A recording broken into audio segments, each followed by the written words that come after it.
নমস্কার বন্ধুরা, আমি রণদীপ। হিস্ট্রি দর্পণ এডুকেশনাল চ্যানেলে তোমাদের সকলকে আবারও স্বাগত। আজ আমাদের আলোচনার মূল টপিক হলো, তোমরা যারা নবম শ্রেণীতে পড়ছো, তোমাদের নবম শ্রেণীর একটি গুরুত্বপূর্ণ প্রশ্ন, বাস্তিল দুর্গের পতন বা বাস্তিল দুর্গের গুরুত্ব সম্পর্কে আলোচনা করো। আজকে এই প্রশ্নটি নিয়ে আলোচনা করব। ইতিমধ্যে আমরা কিন্তু পূর্বেই তোমাদের এই দ্বিতীয় অধ্যায় থেকে গুরুত্বপূর্ণ 4 নাম্বার এবং 8 নাম্বার প্রশ্নমানের প্রশ্নগুলো কিন্তু আলোচনা করেছি। তোমরা যারা নতুন আছো অবশ্যই সেই ভিডিওগুলো একবার দেখে নেবে, তাহলে তোমাদের সুবিধা হবে এবং তোমাদের কনসেপ্টটা ক্লিয়ার হয়ে যাবে। আরেকটু বলি যে তোমরা যারা চ্যানেলে নতুন আছো অবশ্যই কিন্তু চ্যানেলটিকে সাবস্ক্রাইব করে নোটিফিকেশন অন করে রাখবে, আর বন্ধু বান্ধবদের মাঝেও কিন্তু শেয়ার করতে ভুলবে না। আর তোমাদের যদি কোনো কিছু প্রয়োজন হয় অবশ্যই তোমরা কমেন্ট বক্সে কমেন্ট করে জানাতে পারো। আমরা চেষ্টা করব তোমাদের চাহিদা বা নিডসগুলো পূরণ করার। তাহলে চলো শুরু করা যাক আজকের গুরুত্বপূর্ণ প্রশ্নটি, বাস্তিল দুর্গের পতন টিকা লেখো। দেখো, বাস্তিল দুর্গ ছিল ফরাসি স্বৈর শাসকদের প্রতীক। অর্থাৎ বুঝতেই পারছো যে স্বৈর শাসক কেন বলা হলো, কারণ ফ্রান্সে রাজা ছিলেন স্বৈরাচারী এবং ওই স্থানে লেতোর দ্য ক্যাশে নামক রাজকীয় গ্রেপ্তারি পরোয়ানা দ্বারা কি করা হতো, বহু সন্দেহভাজন কিন্তু নিরপরাধ মানুষদের বন্দি করে রাখা হতো।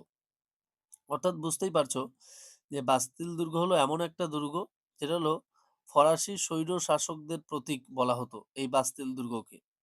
এবং ওই স্থানে লেতোর দ্য ক্যাশে নামক একটি রাজকীয় পরোয়ানা দ্বারা বহু সন্দেহভাজন কিন্তু নিরপরাধ ব্যক্তিকে কিন্তু গ্রেপ্তার করে রাখা হতো। ফরাসি রাজা ষোড়শ লুই বুর্জোয়াদের প্রবল চাপের কাছে নতি স্বীকার করে 3 সম্প্রদায়ের একত্রে অধিবেশন ও মাথাপিছু ভোটের দাবি মেনে নেন। অর্থাৎ ঠিক এই সময় যখন তিনি এরকম নিরপরাধ মানুষদের একে একে বন্দি করতে শুরু করলেন বাস্তিল দুর্গে, ঠিক সেই মুহূর্তেই কিন্তু বুর্জোয়া শ্রেণী যারা ছিলেন তারা প্রবল চাপ সৃষ্টি করলো এবং সেই চাপের কাছে কিন্তু ফরাসি রাজা ষোড়শ লুই নতি স্বীকার করতে বাধ্য হলেন। এবং তিনি স্বীকার করলেন ফার্স্ট এস্টেট অর্থাৎ যাজক সম্প্রদায়, সেকেন্ড এস্টেট অর্থাৎ অভিজাত সম্প্রদায় এবং থার্ড এস্টেট অর্থাৎ বুর্জোয়া, এই 3টি সম্প্রদায় একত্রে অধিবেশন হবে ও মাথাপিছু ভোট হবে, সেই দাবিটা ষোড়শলুই মেনে নেন। এবং এই ঘটনা ফ্রান্সের সাধারণ মানুষের মনে তীব্র আলোড়ন সৃষ্টি করে। প্যারিসের জনতা উল্লসিত হন, অর্থাৎ আনন্দে তারা আত্মহারা হয়ে পড়েন। পরবর্তীতে প্রবল চাপে পড়ে ষোড়শলুই বুর্জোয়াদের দাবি মেনে নিলেও মন থেকে এই ঘটনা কিন্তু তিনি মানতে পারেননি। তিনি প্যারিস ও ভার্সায় প্রায় 30,000 সেনা মোতায়েন করেন। তিনি জনপ্রিয় অর্থমন্ত্রী নেকারকে পদচ্যুত করলে প্যারিসের উন্মত্ত জনতা হিংসার পথে পা বাড়ায়। রাস্তায় ব্যারিকেড তৈরি হয়, জনতা অস্ত্রের দোকান ও গির্জাগুলিতে লুণ্ঠন চালায়। অর্থাৎ বুঝতে পারছো যে বাস্তিল দুর্গটা ছিল ফরাসি রাজাদের একটা স্বৈর শাসকদের প্রতীক এবং ওইখানে বহু মানুষকে বিনা অপরাধে লেতোর দা ক্যাশের মাধ্যমে গ্রেপ্তার করা হতো। এবং ঠিক সেই মুহূর্তে বুর্জোয়া শ্রেণী অর্থাৎ যারা থার্ড এস্টেট ছিল তারা ফরাসি সম্রাটের কাছে একটা আবেদন রাখলেন এই, যে তারা 3টে সম্প্রদায় মিলে একত্রিত হবেন এবং একটা অধিবেশন করবেন এবং সেখানে রাজাও থাকবেন এবং সাধারণ মানুষও থাকবেন এবং মাথাপিছু একটা ভোট হবে। এবং এই ঘটনাটা সাধারণ মানুষের মধ্যে কিন্তু একটা আলোড়ন সৃষ্টি করে এবং প্যারিসের মানুষ উল্লসিত হয়ে পড়ে। কিন্তু ষোড়শ লুই মনে মনে কিন্তু এটা কখনোই মেনে নিতে পারেননি। তিনি তাই প্যারিস ও ভার্সায় প্রায় 30,000 সেনাকে কিন্তু একত্রিত করেন এবং তিনি তার জনপ্রিয় যে অর্থমন্ত্রী নেকার তাকে পদচ্যুত করেন।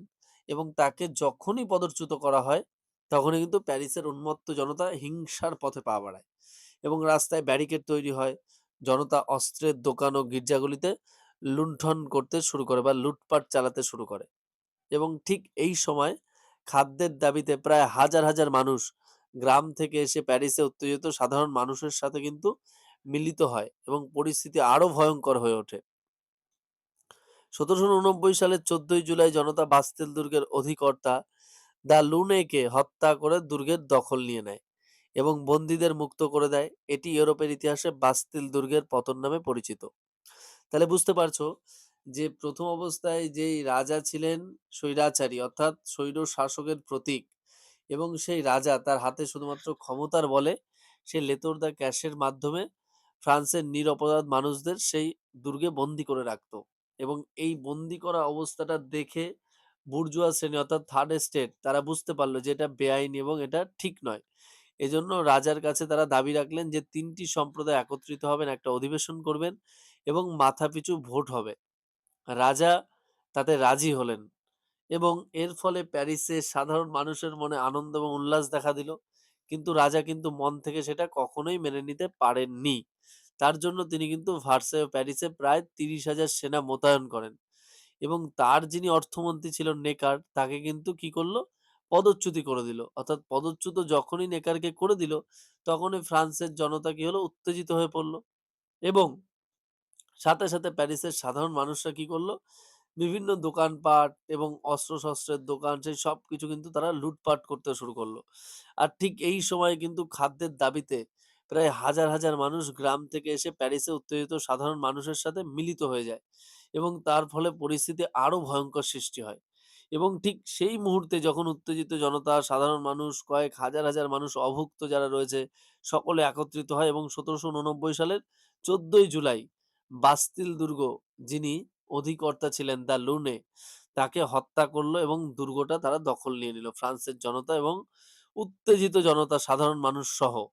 এবং সেই মুহূর্তে বন্দী যারা ছিলেন সে তার ভেতরে অর্থাৎ বাস্তিল দুর্গে তাদের সকলকে কিন্তু মুক্ত করে দেয়া হলো। আর এই ঘটনায় কিন্তু বাস্তিল দুর্গের পতন নামে পরিচিত ইউরোপের ইতিহাসে। তবে এই বাস্তিল দুর্গের পতনের ফলে কিন্তু রাজতন্ত্র অভিজাততন্ত্রের ওপর তীব্র আঘাত নেমে আসে এবং প্যারিসের শাসন ক্ষমতা বুর্জোয়াদের হাতে চলে যায়। কারণ দেখো অধিবেশনটাও তৈরি করিয়েছিলেন কিন্তু অর্থাৎ অধিবেশনটা ডেকেছিলেন কিন্তু বুর্জোয়াদের চাপে পড়েই রাজা। তার জন্য কিন্তু সেই সময় কিন্তু বুর্জোয়াদের হাতে কিন্তু প্যারিসের শাসন ক্ষমতা চলে আসে এবং প্যারিস কমিউন গঠিত হয় এবং বেইলিকে প্যারিসের মেয়র পদে বসানো হয়। ঐতিহাসিক গুডউইন বলেছেন, বিশ্বে বাস্তিলের পতনের মতো বহুমুখী ও সুদূরপ্রসারী ঘটনা আর ঘটেনি। এমনকি বাস্তিলের ঘটনা প্রমাণ করে যে রাজধানী প্যারিসের ওপর রাজার আর কোনো নিয়ন্ত্রণ নেই। অর্থাৎ বুঝতেই পারছো যে এতদিন পর্যন্ত যাজক বা অভিজাত এবং রাজা তারাই কিন্তু সর্বেসর্বা ছিলেন এবং তারাই কিন্তু সকল ক্ষমতা ভোগ করতেন। কিন্তু বাস্তিল দুর্গের যখন পতন হলো তখন বোঝো ভালো করে যে তখন কিন্তু সাধারণ মানুষ এবং উত্তেজিত জনতা প্যারিস এবং ফ্রান্স পুরো সব জায়গার তারা কি করলো? তারা কিন্তু বাস্তিল দুর্গটা দখল নিয়ে নিল। তাহলে দখল নিলে কি হলো? ক্ষমতাটা তাদের হাতে চলে গেল এবং বাস্তিল দুর্গের যে অধিকর্তা ছিল দ্য লুনে তাকে কিন্তু হত্যা করলো তারা। এবং এর ফলে সাথেই কিন্তু রাজতন্ত্র এবং অভিজাততন্ত্র কিন্তু তীব্র আঘাত নেমে আসলো এবং তারা কিন্তু মুখ থুবড়ে পড়লো এবং সেই সময়ে শাসন ক্ষমতা বুর্জোয়া গোষ্ঠীর হাতে চলে গেল অর্থাৎ থার্ড এস্টেটের হাতে এবং তারা প্যারিস কমিউন গঠন করলো এবং বেইলিকে প্যারিসের মেয়র পদে বসানো হয়।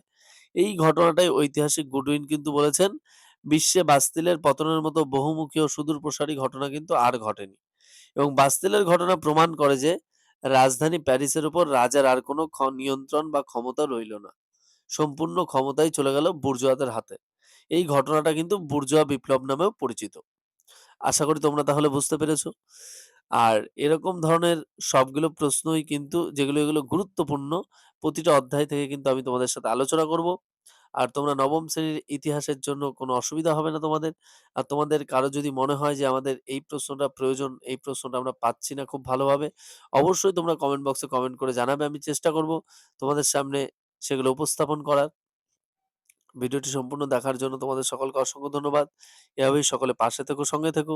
আর তুমি যদি নতুন হয়ে থাকো অবশ্যই চ্যানেলটিকে সাবস্ক্রাইব করে নোটিফিকেশন অন করে রেখো।